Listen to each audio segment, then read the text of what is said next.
Hi friends, അപ്പോൾ കഴിഞ്ഞ പ്രാവശ്യം പറഞ്ഞുകൊണ്ട് തന്നെ പോർച്ചുഗൽ പുറത്തായിരിക്കുകയാണ്. അവരുടെ ഒരു അച്ചടക്കമില്ലായ്മയും പിന്നെ ഒരു പ്ലെയേഴ്സ് തമ്മിലുള്ള കോർഡിനേഷൻ ഇല്ലായ്മയും കാരണമാണ് പുറത്തു പോയതെന്നാണ് എൻ്റെ അഭിപ്രായം. ഞാൻ അതിൻ്റെ മുന്നിലത്തെ വീഡിയോയിലും പറഞ്ഞിട്ടുണ്ട്. അടുത്ത പറയാനുള്ളത് US-ൻ്റെ ഫ്ലോറിൻ ബാലോഗനെ പറ്റിയാണ്. പുള്ളി കോമഡി എന്താണെന്ന് വെച്ചാൽ റെഡ് കാർഡ് കിട്ടി പുറത്തായി കഴിഞ്ഞാൽ അടുത്ത ഗെയിമിൽ സസ്പെൻഷൻ എന്നുള്ളതാണ് ഫിഫയുടെ നിയമം, കാലാകാലമായിട്ടുള്ള നിയമം. ഇതുവരെ അതിനൊരു മാറ്റം ഉണ്ടായിട്ടില്ല. പക്ഷേ അതിനൊരു മാറ്റം ഉണ്ടായിരിക്കുന്നു. എന്താ കാര്യം?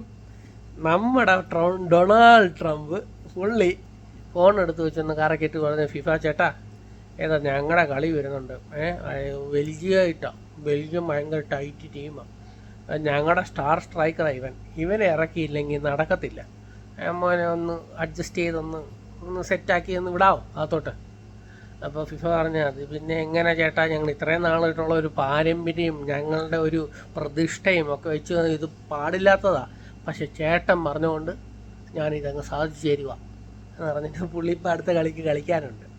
ചരിത്രത്തിൽ സംഭവിക്കാത്ത ഒരു കാര്യം ഡൊണാൾഡ് ട്രംപ് വിളിച്ച് ഫോൺ കറക്കി കാര്യങ്ങളൊക്കെ സൂട്ടാക്കുന്നുണ്ടെങ്കിൽ അവിടെ കളത്തിൽ നിൽക്കുന്ന റഫറിയെ പറ്റിയും പിന്നെ അവർ വിസിലടിക്കുമ്പോഴും ഒക്കെ നമുക്ക് ചെറിയൊരു ഡൗട്ട് തോന്നുന്നത് സ്വാഭാവികമല്ലേ? ആർക്കാണെങ്കിലും ഒരു ഡൗട്ട് തോന്നും, സ്വാഭാവികം. ഇതൊന്നും ചെയ്തിട്ട് ഒരു കാര്യവും ഇല്ല. ഈ ഉലകം ഗണ്ണ് കളിച്ചാലും ഇല്ലെങ്കിലും ബെൽജിയം തന്നെ ജയിക്കും. അത് വേറൊരു കാര്യം. പക്ഷേ ഇങ്ങനത്തെ ഇൻഫ്ലുവൻസ് ചെയ്യുന്ന ആൾക്കാർ ഈ ലോകത്തുണ്ടും അത് ഇൻഫ്ലുവൻസ് കൊണ്ട് പല ഡിസിഷൻസുകളും മാറുന്നുണ്ടെന്നും എല്ലാവരും അറിയണം. കാരണം ഇതൊന്നും ലീഗലി ഒരിക്കലും നടന്നിട്ടില്ലാത്തൊരു കാര്യം ഇപ്പം നടക്കുന്നുണ്ടെങ്കിൽ ഇങ്ങനെ ഒരു റെഡ് കാർഡ് കാണിച്ച ഒരാൾ അടുത്ത ഗെയിമിൽ കളിക്കത്തില്ല എന്നുള്ളൊരു ഫൈനൽ ഡിസിഷനാണ്. ഇങ്ങനത്തെ ഒരു സംഭവം ചരിത്രത്തിൽ മാറിയിട്ടുമില്ല. ഫിഫ ഒരു കാരണവശാലും വഴങ്ങിയിട്ടുമില്ല. പക്ഷേ ഇത് US കളി നടക്കുന്നത് കൊണ്ടും അടുത്ത കളി അവർക്ക് ക്രൂഷ്യലായതുകൊണ്ടും ഈ ചേട്ടനെ ഒന്ന് കളിപ്പിച്ചേ പറ്റൂ എന്ന് പറഞ്ഞതുകൊണ്ടും അവരങ്ങ് അംഗീകരിച്ചു എന്നാണ് പറയുന്നത്. ഇതിൻ്റെ അത് എന്താ നടന്നതെന്ന് നിങ്ങൾക്ക് ഊഹിക്കാമല്ലോ.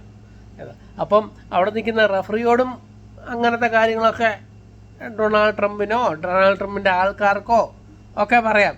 അപ്പോൾ വിസിലടിക്കുന്നതും VAR ചെക്ക് ചെയ്യുന്നതും ഒക്കെ ഇവരല്ലേ. കളി കഴിഞ്ഞിട്ട് പിന്നെ കഥ പറഞ്ഞിട്ട് കാര്യമില്ലല്ലോ. അതുപോലെ പക്ഷേ ബെൽജിയമേ ജയിക്കും.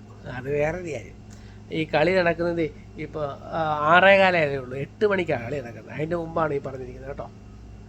ഇപ്പോൾ ഒരു 10 മിനിറ്റിനുള്ളിൽ പോസ്റ്റ് ചെയ്യുകയും ചെയ്യും.